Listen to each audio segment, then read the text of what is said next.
This is Trust the Profits 10-Minute Rundown. Here's your hosts, El Hombre and The Formula. Hello, welcome to Trust the Profits and our 10-minute rundown. This is our first 10-minute rundown, and we're looking over Premium Week 24. We're doing a recap of everything from Thursday on to Sunday, Laurel Park on to Aqueduct. Since we're doing it in 10 minutes, let's just jump into it and get started. So Thursday, we were at Laurel Park. Somewhat successful there. We hit 50% of our exactas, but the payouts were a little bit weak. Isn't that what you would say, El Hombre? Yeah, man. First off, let's talk about the fact that we got 8 out of 8 on exotics. We covered every race, hit every single exotic, every pick 3, pick 4. Can't do better than that, right? And still came out with a negative ROI. Why? Because LeBron James was in the building throwing chalk up just like before every game. I mean, unbelievable. Board. I'm telling you that there was there two different exactas that paid out less, like $3 or less. That's correct. That's correct. We went 4 for 8 on exactas. We had 3 wins in a row. Our best win was Ski Bunny for 540. And like you said, we were hitting on all the exotics. So hard to do much better, but the odds just weren't in our favor at Laurel Park. Yeah, so overall, maybe the chalkiest slate I've ever seen, honestly. And it was success rate. If you're looking in terms of the hit rate, we had a great afternoon. ROI, not so much. Wasn't terrible. Wasn't good.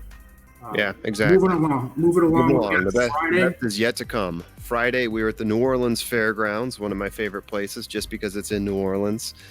We did have 3 wins there. Our biggest one being in race 7 with First Contact, and we almost picked up the exacta there, and that really would have turned the exactas around for us, because in that day, for sure, we were weak on exactas. It was overall a pretty tough day at the fairgrounds for us. What else you got there, El Hombre? Yeah, best moment of the day was definitely race 6 with First Contact, 6-1 odds on the win, with a medium multiplier for confidence level. Right. Basically paid for the slate. To sum up the whole day, we had win bets were 21% ROI overall. Exactas were slightly down, and exotics were mixed. I mean, we had some decent hits, but nothing big of note overall. Again, we had I don't know how to describe it other than just an up and down. Right. Win bets, if you played our win bets solidly all day, you won. Exactly.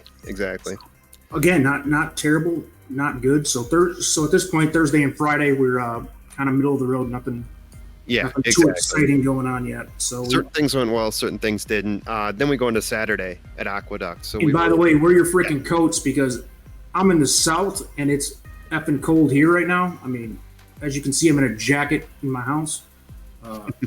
So Aqueduct out in the freaking snowstorms. Have fun with that. And we talked to DC David Cohen not too long ago. He joked around about some of the winners in Aqueduct. But go ahead. We'll do Aqueduct. I always wonder how the jockeys get through that. So horses are breaking their bones out there in the freaking ice bowl in Green Bay. In Aqueduct, they were racing in Minestrone, it looked like. And it was our biggest slate of the weekend. We had our best performance of the weekend, so we saved it up for the Cigar Mile. We went 5 for 5 on wins. So we hit 50% of our wins, and the ROI was through the roof. It was over 100% ROI. So again, if you followed us for wins, it was a big payday. One of the big ones we hit, Boston Strong. That was our second best one of the day, actually. Derby contender, Boston Derby Strong. Contender. Remember that name, folks, because in May, who knows what the freaking COVID virus shit that's going on, if we can even get a Kentucky Derby next year. But if all goes as planned, baby, Boston Strong might be there. This in November, this was number 13 on the Formula's list for contenders, and moving up slowly on my list. Probably the best New York horse as of right now, I would say, in terms of Kentucky Derby contenders. Paid off 16-20 in a 5-horse race. Not too bad. Beating out Pickin' Time and 10 for 10, I think was the other one that beat out. Yeah, 10 for 10 was second. Pickin' Time was nowhere to be found. And that was a highly rated 2-year-old as well.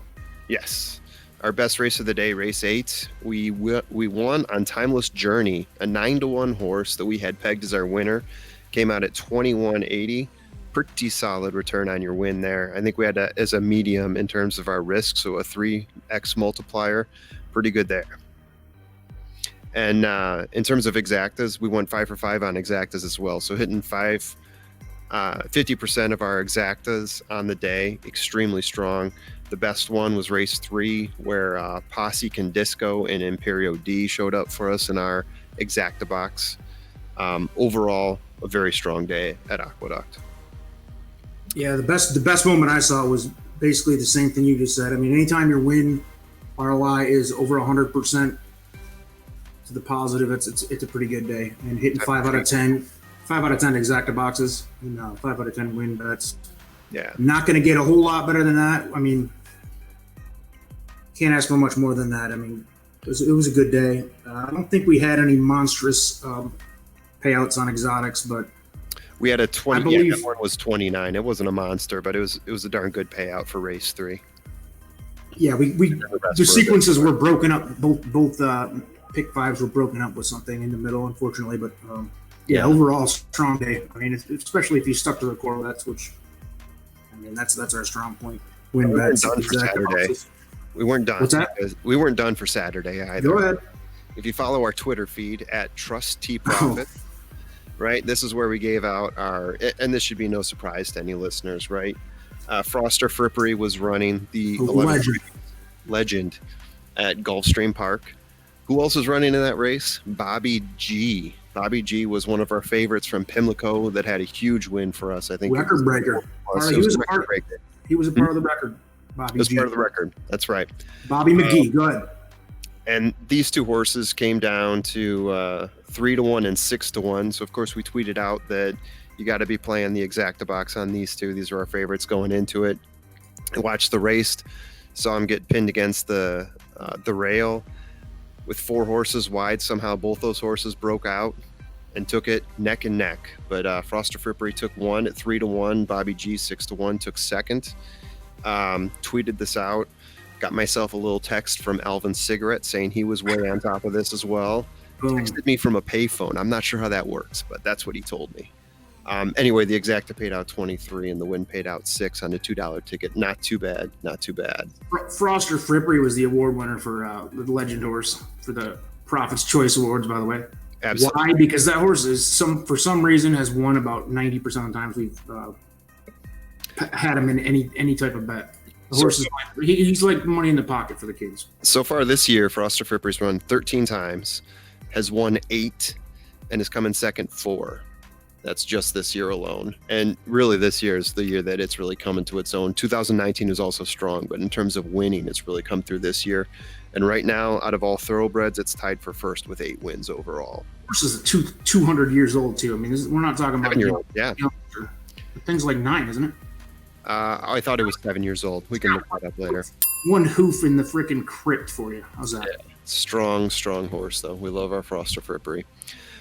Finally, we finished up the weekend at Aqueduct. We stuck around for a few more races there. It was definitely a tougher slate for us.